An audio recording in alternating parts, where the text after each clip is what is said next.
Welcome to Roosevelt Trash, an accompanying podcast to Read Community, an international reading club of essential justice texts. I'm Ryan. I'm Catherine. And this episode follows the first week of February 2021. February's theme is Love, Truth. And this week we're talking about self-love as power. Our first text is from All About Love by Bell Hooks. It's the preface in the first two chapters, discussing our cultural relationship to love, specifically as women, but in a general, broader societal sense, and also finding a way to sort of define and name love as an emotion and as an action. And next we have Audre Lorde, A Burst of Light, Living with Cancer. So this is a series of journal entries from a point in her life around age 50 where she learned that she had cancer, and otherwise her life was really filled with personal fulfillment and career success. So she talks as often about the physical pain of cancer as she does about how she feels newly fluent in giving and receiving love. And that's whether it's meeting people who share her passions and her experience of Black feminism, or missing her partner and her children while she's traveling for that work. What I got from this reading is that everything that is self-love is this fluency in love and giving and receiving love, even as the self is quote unquote lacking, or even betraying yourself, as cancer feels like it's betraying the body. Early on in her journal entries, Lorde asks herself, quote, "How do we learn to love each other while we are embattled on so many fronts?" End quote. And she never really answers this question because, my reading of it is that, love is the point. It's not only the goal, it's the only goal, and it's not only the process, but it's the only process. So firstly, do we agree with Hooks and Lorde on their conceptions of love? Do we identify with them? Do we feel seen? Personally, for me, on Bell Hooks, I strongly agree with her. She quotes in one of her chapters about naming love. She talks about M. Scott Peck's self-help book, The Road Less Travels, where he defines love as the quote, "the will to extend oneself for the purpose of nurturing one's own or another's spiritual growth. Love is as love does. Love is an act of will, namely both an intention and an action. Will also implies choice. We do not have to love, we choose to love." And that's something that strongly resonates with me. Love is as love does. She talks about the way people sometimes struggle with realizing their past relationships, be it romantic or family or friendship, struggling with understanding that though there was care, that's not the same thing as love, and drawing a distinction between the two. A lot of stories that, I hear from my friends in our age group about dating and about trying to find love, they just keep coming across these empty words. Both Hooks and Lorde apply gender analysis to that. It's all anecdotal, of course, but they use this affirmative language of affirming women's experiences, traversing romantic love as a mirror for the self-love that they are missing or trying to find. So I've always felt, that love is an action, and if the actions don't support the words, then it can be love, it can be an emotion of love, but the love actually is not there. That's something you really have to learn, I think. And for whatever reason, me and my friends have had to learn that ourselves, and have had to learn how to do that action of love for other people just through our own self-reflection. And then we find ourselves teaching it a lot to the men in our lives, or our parents, or people who do us dirty, basically. We have to teach them hey, you feeling a ton of affection toward me is not love. It's a feeling of love, but it isn't for me. It's for you. It's for your experience, for your, That's something where in a previous relationship I had, my ex would say we were going through a rough patch, and he was I see that you're a very caring person, and he's I really appreciate this, or I really appreciate your intelligence, or I appreciate this, I appreciate that. And I got so angry because I was telling me that you appreciate this doesn't mean anything to me. It doesn't, the frustration I felt where it's it doesn't actually mean that much. You have to actually do something about it. If you appreciate it, you need to show them. We sometimes experience conditional love interpersonally, and we're this is okay, until we experience unconditional love, or we're exposed to that idea, and then we're no, this is love. But when you learn about self-love, you don't learn about conditional self-love first. And so unconditional self-love is the only type of self-love we're reaching for. That's a goal for us. I was wondering if you felt like you had a lot of unconditional love growing up, or when did you learn about the concept of unconditional love? I mean, I can't define a moment where I like learned about unconditional love. I feel like I had a great deal of it growing up. Like my parents were always very supportive and very caring, and even when they were frustrated or angry or disappointed with me, like it was with my actions, but not who I was at my core, you know? I think that's an important sort of aspect of the idea of unconditional love. It's like you can love someone unconditionally, but still be frustrated or angry by like something that they've done, but also can differentiate a mistake with like who they are overall. I remember I would like play this game at church a lot. I guess like I would have played it at camp and stuff like that, but church was just like a big group setting for me. We played this game called Conditional Love, and it's like everyone's in a circle, and then you go up to somebody and you're like, I love you because you're wearing glasses, and then everyone who has glasses has to like switch spots in the circle.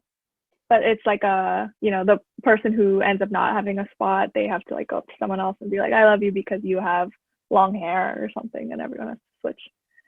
For me, this idea of unconditional love only was verbalized for the first time at church, because it's this idea of like a relationship between you and your like creator, a higher being. And the whole thing about like a Christian God is that they love you unconditionally, regardless of everything you've done. I think like that being a model of love for me growing up was really formative, because not only were we taught that somebody up there, the most powerful person in the world, person outside of the world, loves you unconditionally, but also that is our model for loving each other. Like we're supposed to have unconditional love for everyone around us. I can see how that would manifest in like sort of a guilty conscience for a lot of people, but for me it was really formative. It was really helpful, sort of remembering that like I'm not allowed to hate, like I'm not allowed to like give up on people. Maybe for me, what's it called, like it was a good bumper, an emotional bumper for me. I think also like when it comes to unconditional love, people often interpret that as like unconditional forgiveness or like kindness or, but what love is and how we express it isn't necessarily through praise or through like affection. It's can also like it's holding someone responsible for their actions or like asking them to grow. And those are all expressions of love, even though they're not comfortable or like soothing expressions of love. I mean, what makes unconditional love possible when it's very much in our nature to constantly fuck up and to be hypocritical, I mean, empathy, because we've all been hypocritical and we've all fucked up. So being able to acknowledge that you've done it allows you to extend empathy and thus unconditional love to others. Yeah, but like because we're hypocritical doesn't it make it harder? Depends on how you're hypocritical, I feel like. Are you hypocritical in like small ways and like small actions that like many people are? Or are you hypocritical on like a grander scale? Some people are just those types of people who feel like the world is like set against them, not in the like, I'm systematically oppressed way, but in the like everyone hates me and they're all out to get me way, where they're unable to see anything that happens to them as related to their own conscious actions. It's everything that happens to them everything negative that happens to them is a act by an outside force that is set against them, versus like being hypocritical on like a single action or like a small incident. Like those are two very different things. Yeah, that's a good point. Like people who, I mean, it's all self-awareness, right? And I think people can be really self-aware as a person, but suffer from huge lack of self-awareness in certain situations. But that's another place where I can be empathetic, because I get that you can totally believe yourself set against or for something and then be engaging in it just completely mindlessly, like not realizing. Or this happens a lot where they have a huge pet peeve, but that's because they like constantly engage in that. Or even more straightforwardly, they hate when somebody else has a habit because they need to be able to indulge that same habit in themselves. like a relationship between two people who are like completely unable to like handle each other's anger, for instance, is not going to work, right? Like you need to have a loved one or a friend who can absorb some of that for you, because it's not their personal failing, but they have the capacity to like indulge you in your flaws.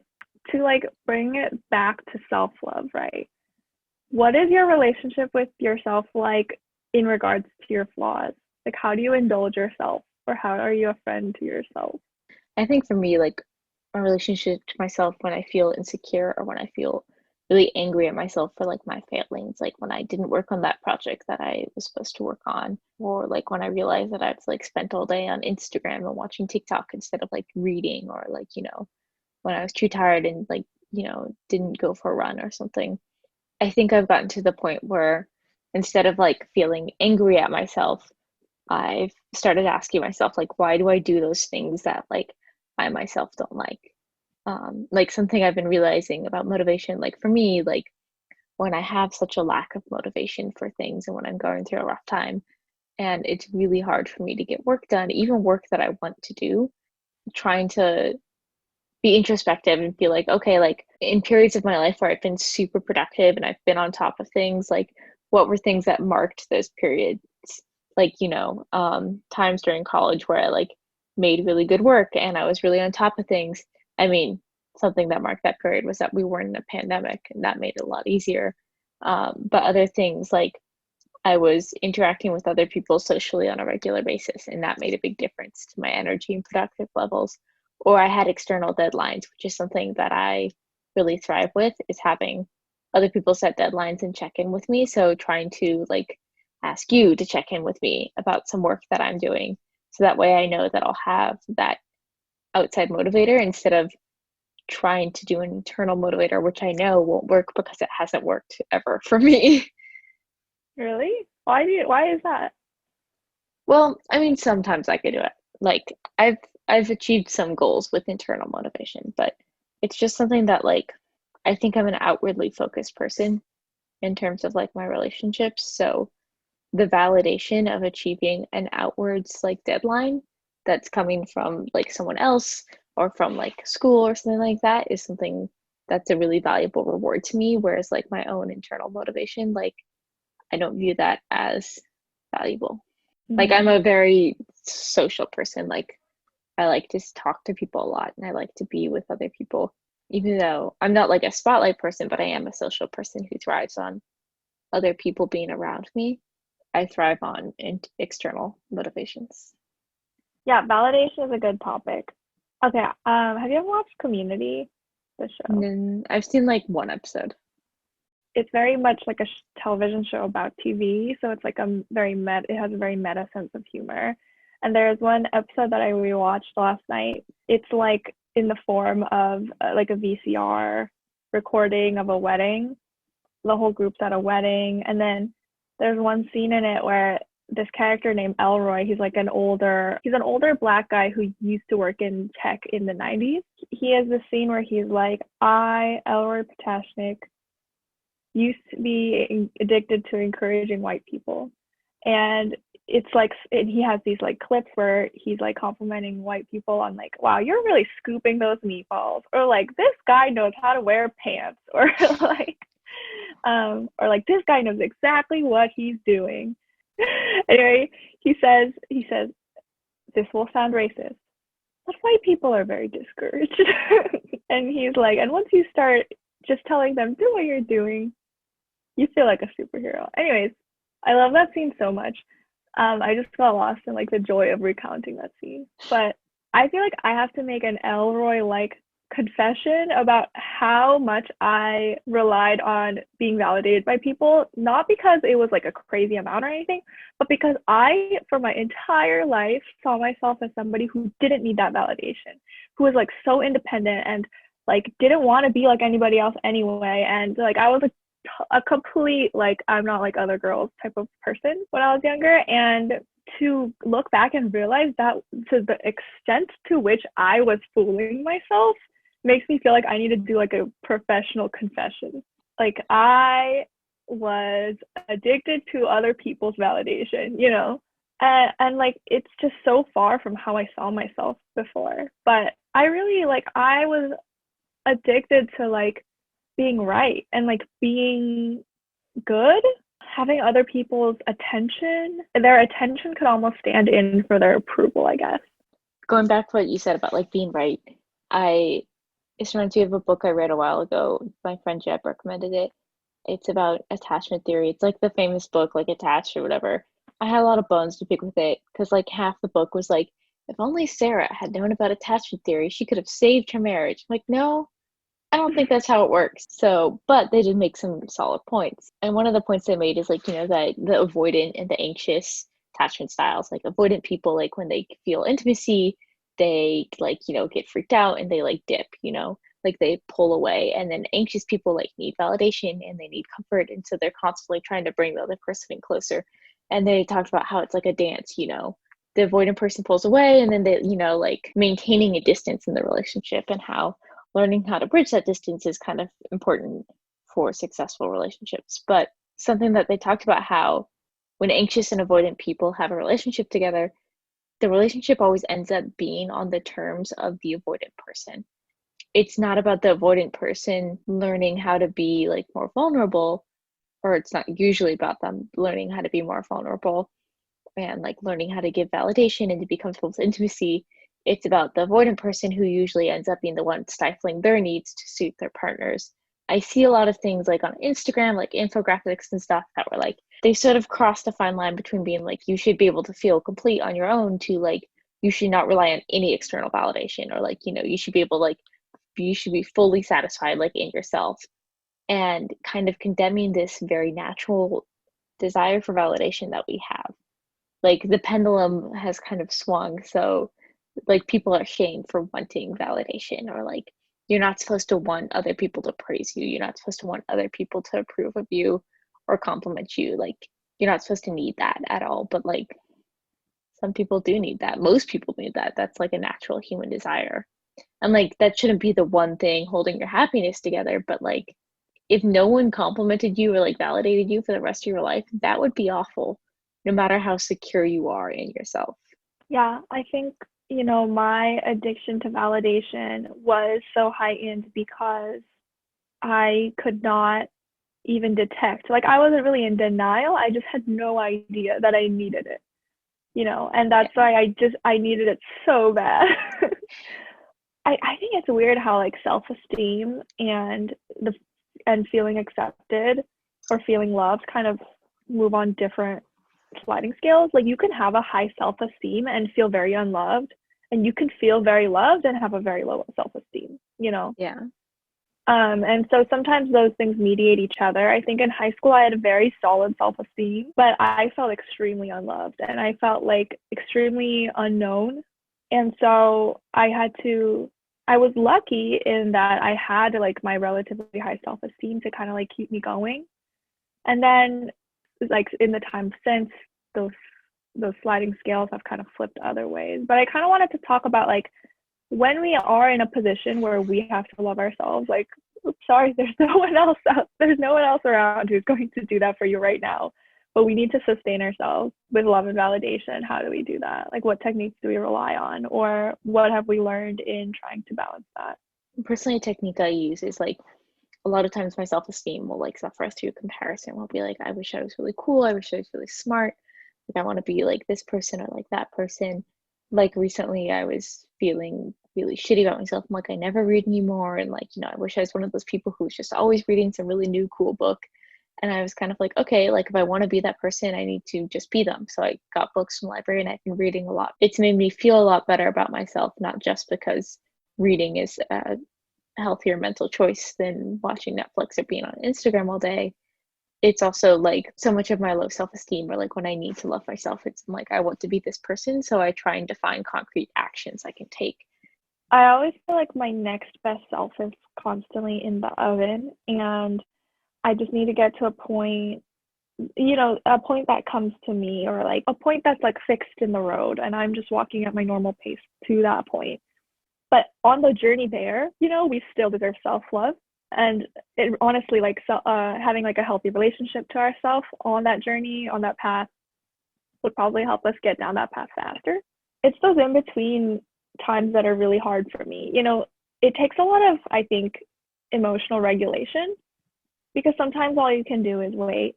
There's a comedian I really like, and she made a video about like the best advice she's ever gotten. And she said one time she was renting out like film equipment for a short film, and the guy who was renting said, lights just kind of take a long time to set up. So don't bother the people who are setting up the lights. It just takes a while. Like, it just takes some time. And like, that is kind of a mantra that like I repeat to myself a lot. Like, you're going to get there. Just make sure you're moving. Like, that's all you're responsible for right now is moving, That's something like for myself, like I've been beating myself up a lot recently with like being like, I'm just living at home, working in a cafe. Like, I graduated college in the spring. It'll be a year since I graduated. Like, why haven't I done anything yet? And reminding myself that I have done things. Like, I've done an internship. I'm mentoring this middle school girl on a project. Like, I am doing things, but it's like also like, even if I'm not, like, that's okay. Like, I'm existing and I'm getting through where I am right now. It's interesting how, like, for some people or for some times in your life, self-love will manifest through like coddling yourself and like comforting yourself. And then other times it is like the type of love that you brought up earlier, where you're keeping yourself accountable. I think for me, like for the most part, like throughout college, like a lot of my self-love towards myself was kind of a tough love type of self-love, where I was like, I just need to work harder. I need to spend more time like at my job, or I need to spend more time in my studio, and like pushing myself harder and harder. And it's like an interesting adjustment to like use a technique of self-love for a while that isn't telling myself to do more, but just like being okay with what I'm doing right now. Yeah, I think in college, it was the opposite for me. I needed a lot of like, just get through it. Like, just just get through it. Just get out of bed. Just go make yourself dinner. And then now I've benefited from that self-love. I've recovered my self-esteem in a lot of ways. And now it's more like, you can do it. Like, that you're able to. So don't pretend you're not, Yeah. Like this. And I know that it's healthy, because the way that it's oriented is I'm doing it for me. Like, I'm like thinking of myself, like either who I was when I was younger, or I'm thinking of like the future self that I want to be. And I'm like, but you're doing it for them. Like, you're doing it for her, I do that a lot, like especially when it comes for things like keeping my room clean or like making my bed in the morning. Like, I'll get up and I don't want to make my bed. I'm like, but in my head, I'll be like, I love it when I come back from work and like my bed is made and like my room is neat. Like, we're doing Doing it it for for the her. me couple like 6 hours from now. That's a way to like externalize your motivation. It's like giving a gift to myself. I love gift giving. Oh, right. Like buying yourself little trinkets, or like little things that you've always wanted. Yeah. That's like, what is it? It's 5 love languages. Everyone's got their love languages or whatever. And there are some critiques on the book. I've never read the book. I've just sort of read the articles or whatever. I've realized that like through reading it, I realized that like I am very much a like words of affirmation person. Like, I really, really need people to like verbally tell me exactly like that, A, that they love me, and B, like why. I'm not one of the people who can like spend some time with someone and leave like feeling loved if they need to say it. I'm very much wired to be like, if you don't say it, it's not like, where is it then? So like Oh, I've been that's trying good. to apply it to myself like through journaling and things like that. Okay, the song is I Am by Young Baby Tate, featuring Flo Milli. I love Flo Milli. There it goes. I am healthy, I am wealthy, I am rich, I am that bitch. I'm gonna go get that bag and I'm not gonna take your shit. I'm protected, well respected, I'm a queen, I'm a dream, I do what I wanna do, and I'm who I wanna be. And there's one for every month. So like there's exactly 12 of them. So I kind of want to think about that. I love making like arbitrary rules for myself. So I guess January I'm gonna think about, what, I am healthy. I'm healthy. And like, what does that mean? Like, me being healthy, like, what does that look like? Am I proud of my health? Am I loving on myself in a way that is healthy for me? Like, that's my theme. And then I guess February will be I am wealthy. Okay, well, you just went where I wanted you to go, which is like, are you applying your love language to yourself? And you describing the love language of quality time is so funny to me because my love language is definitely quality time. I mean, like, I don't understand like acts of service. Like, that's so like the idea of someone doing what I need to do for me is very stressful to me. It's like Yeah. it's like doing the dishes or something, without being asked. Yeah, but okay, I think what happens when somebody does something like that for me, I'm like, oh, thank you. You didn't have to do that. And then I just move on with my day. Yeah. I'm very much like affirmations, like verbal, but also like gifts. I really love gifts. And I'm not saying like, expensive gifts, but like if someone like showed up and be like, "Oh, I got you like your favorite coffee," as a Yeah. surprise, I would like lose it. It's Are your outgoing love languages the same as your incoming love language? yes. I'm very praise heavy in Mm. relationships, and I do like give lots of gifts. Like I love to spoil. I have a little bit of like acts of service in me. I think about them a lot. And I think like that is a manifestation of quality time. Like I think about them a lot and I think about like, oh, they should do this or like this would make their life a lot easier. And then I sometimes take action on those things. But again, like if my love language is quality time, how am I supposed to show love to myself? Like I'm with myself all day, you know? I guess like some iterations of that would be like to spend time investing in myself, like having myself like learn new things or like take classes online or something or like learn a hobby or a skill. And then there's also the complete opposite of that, which is letting myself just zone out, letting myself like not give any of me to somebody else for a little bit. Mm. And I do think I practice that a lot. That comes back to another like major personal philosophy I have about love is that like you need to be intentionally selfish and intentionally selfless. I always say like assume that if you're not covering for somebody, then they're covering for you at that very given moment. And that helps me like be much more grateful through the times where I feel like I'm supporting somebody or I'm, indulging them, like letting them do what they got to do. Is that I'm like, well, I probably never noticed when they're doing that for me. So that sort of intentional selfishness where you're like, okay, I know this is going to annoy that person, but I trust that they're going to love me through it is like ironically kind of a way that you can love yourself through your relationship with somebody else. What I are you feel like thinking? relationships. I was thinking back to the attached book. They talk about how like the difference between codependency and interdependency, and the idea that this relationship should serve as like a springboard from which you are emboldened to become more and more independent, which is a way I like thinking about it. A phrase I saw a while ago that was like, people are only as needy as their unmet needs, and how that applies to myself. Like with my self-esteem, like when I feel good and when I like feel loved, my self-esteem like follows suit. And as like when I feel secure in my relationships, like friendship or romantic, then I'm much more independent and I feel better, I'm much more confident. But like as soon as like one of them, often romantic, like starts to fissure, like it cracks down like the rest of my personality because I need that. Like if the foundation is not secure, then how can the rest of the things I do be secure, and how interdependent those are. And I guess Yeah, that's what I should work on, is being able to sort of separate the two. I don't think separating is the only option because there's no questioning that we're our best selves when we feel loved. Ideally, self love is a source for that, like a source for feeling unconditionally loved or worthy of that type of love at all times. When I was in like a youth, like Christian youth group setting, that was a question we talked about a lot. Like, how would you be different if you knew that you were really loved? Like, how would your actions be different if you knew that you were like truly unconditionally loved?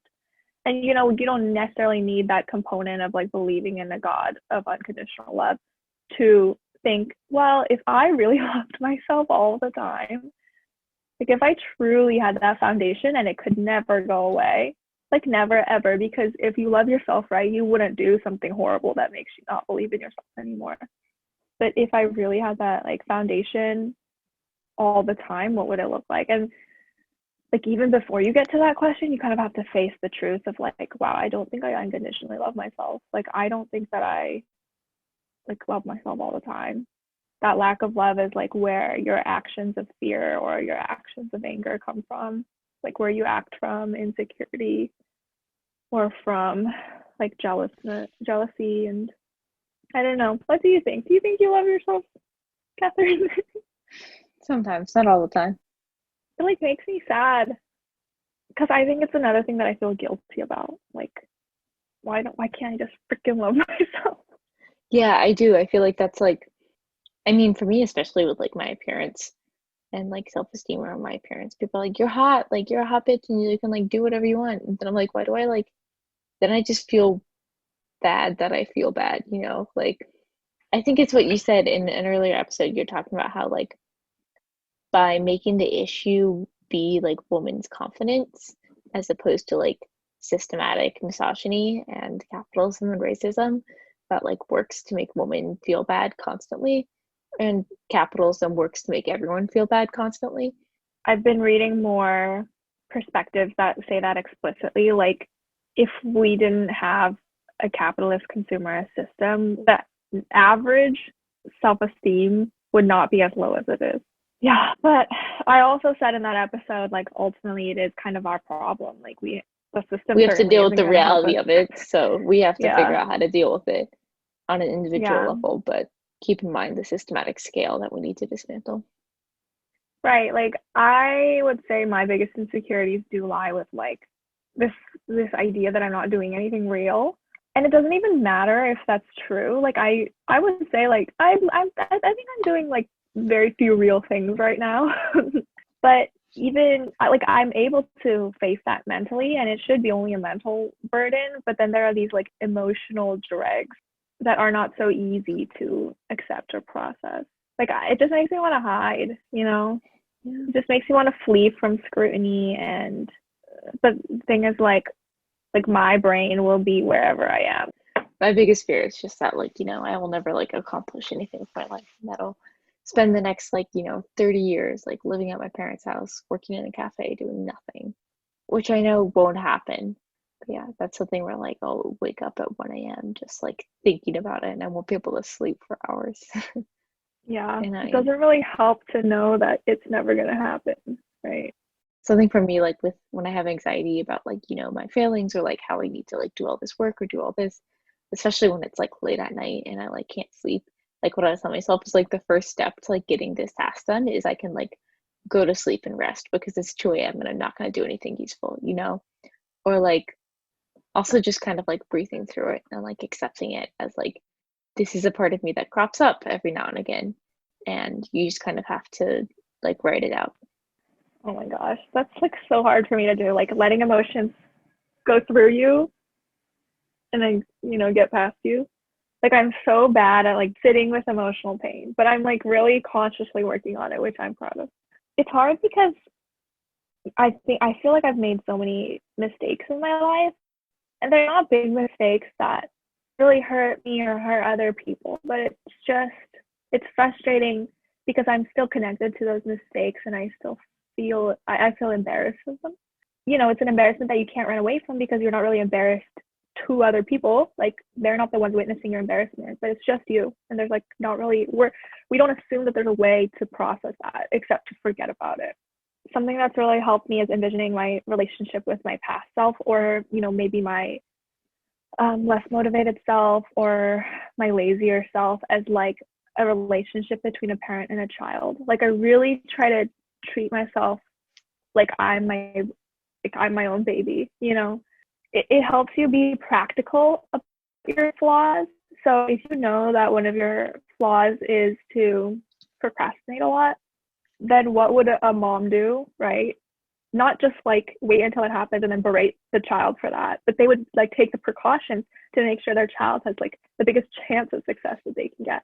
So for me, that becomes like, you know, making a schedule for every 15 minutes with way too many things on it, so that at least if I do, at least I'll do some of them and I'll have that knowledge that like at least I did it, instead of just going into the day blindly without, you know, just trusting that I'll be able to know what to do when the time is there. Or if I know that, you know, I have off days where I have less self-control than on other days, then I, again, kind of overload my schedule so that it's going to work out okay for if I like slack off on a day or something like that. Or another thing I do is I'll set up a bunch of things so I have options to choose one. Yeah, it's literally just like a parent with a child, and like you don't do it because you feel like pressured by something else. You just really want that child to have the best chance of success that it can get, you know? Yeah. So seeing myself that way and like thinking of myself as accompanying myself through my life, literally another sort of being that I can like hold hands with and like guide down the path and be guided down the path by, has really helped me in the way that I like go through my life, I guess. I agree. There's sort of like taking a step outside of myself and thinking, trying to be sort of a neutral observer and thinking about how I would support myself if I was like a friend or a partner. When I think about like, oh, why is my friend like not giving me this type of support? Or, like, why is my partner not like, doing XYZ for me? Like, I try and like do those things for myself and like be my own partner. Very key to this, right, is having affection for yourself. Like, and this maybe might be specific to me because the way that I see my friends and my significant others is like, I think they're so cute. Like, I think they're so precious. And like, I think like there's just something in them that I love and like, something that I like really want to be around. It's like they're like a little candle and they smell really great and they have a little light, And like, I try as best I can to think of myself, to conceptualize my relationship with myself in that way, where I'm trying to have that type of like, ooh, I want to like protect you and like be with you type of attitude toward myself. That's something that helped me, like, especially with recovery from eating disorder as I like work through my anorexia. Like, something I saw once is like, would you treat a pet the way you treat yourself and like your own body, in terms of like the way you disparage it for its weight or size, but also just like really basic care things. Yeah, so like taking that step back and seeing yourself as something that like is deserving of care.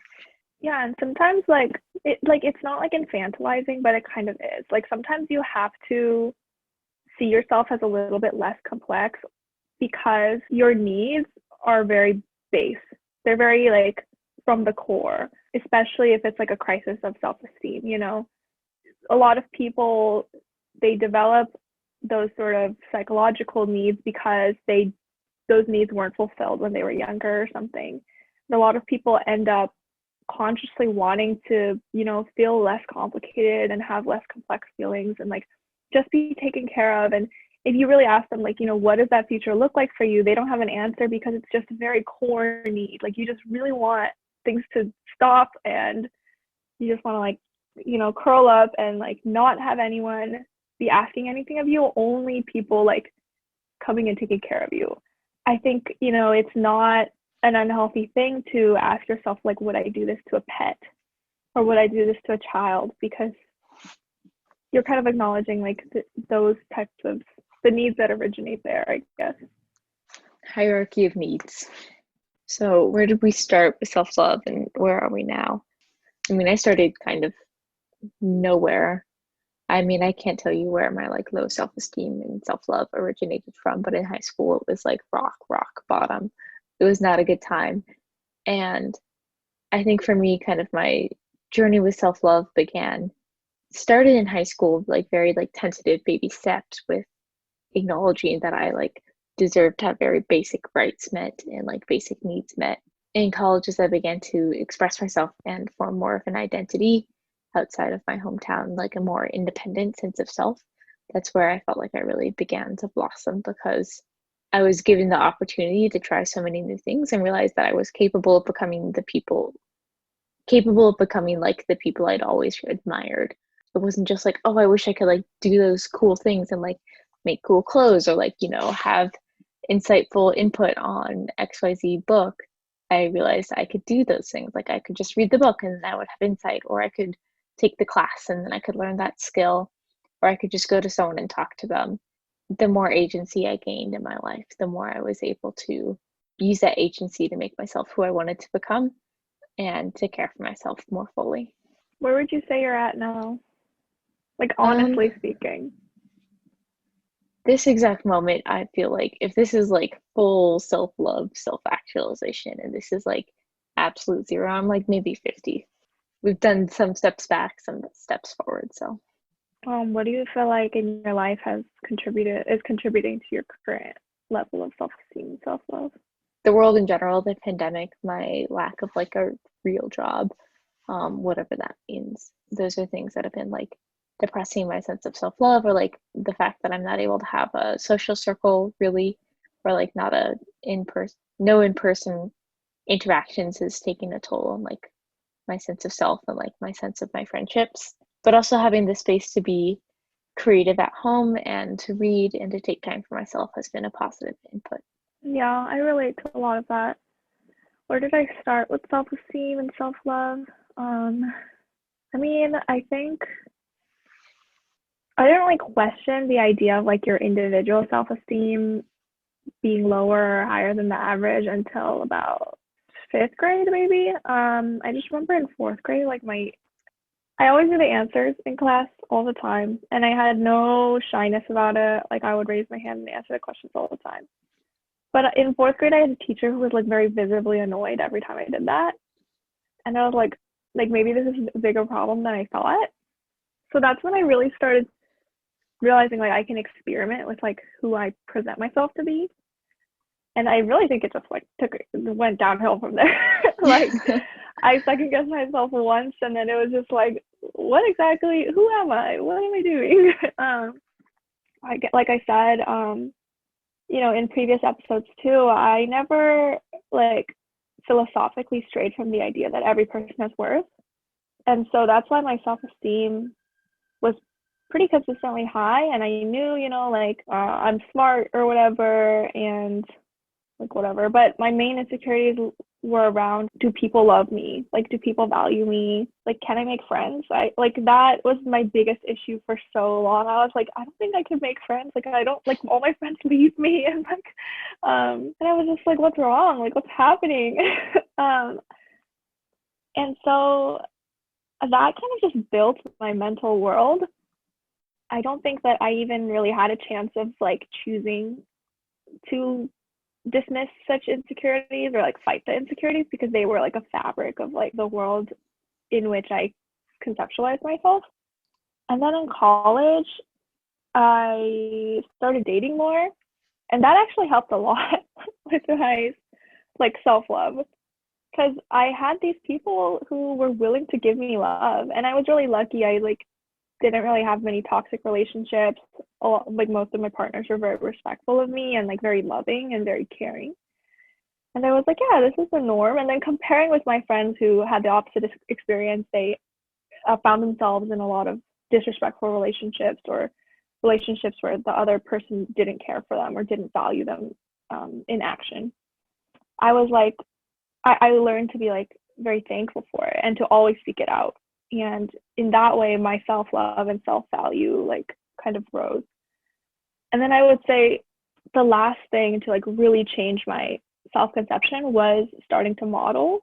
And even when I started modeling, I was very aware, like, okay, it's not because I'm pretty though. It's not because I'm good looking though. It's just like something that happened to me. And then I like had a conversation with somebody, and I was like, you know what? Like, what exactly is wrong with me just thinking that I'm pretty? Like, what exactly is the problem with that? Like, who is that gonna hurt? Like, what relationships is that gonna change? And I cannot describe, like, I spent my whole life literally not thinking I was pretty, and that to me now is completely, I cannot even imagine what that was like, because now I'm just like, well, I'm like pretty, so like whatever, like that. It's another thing where I can't imagine, like the difference is so stark in who I was, what I thought of myself then and what I think of myself now.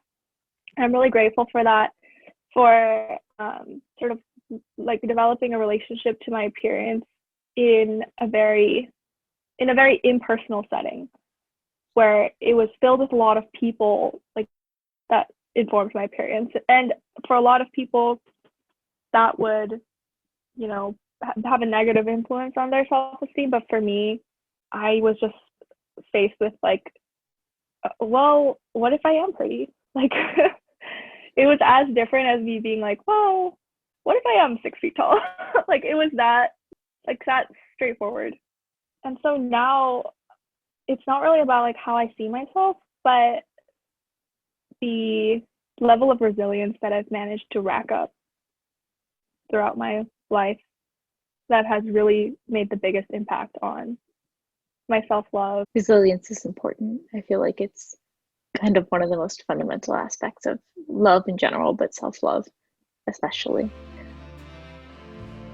This has been Rose's All Trash, a podcast accompanying Read Community, which is an international community of justice texts that we share monthly reading calendars for. This is the podcast for the first week of February.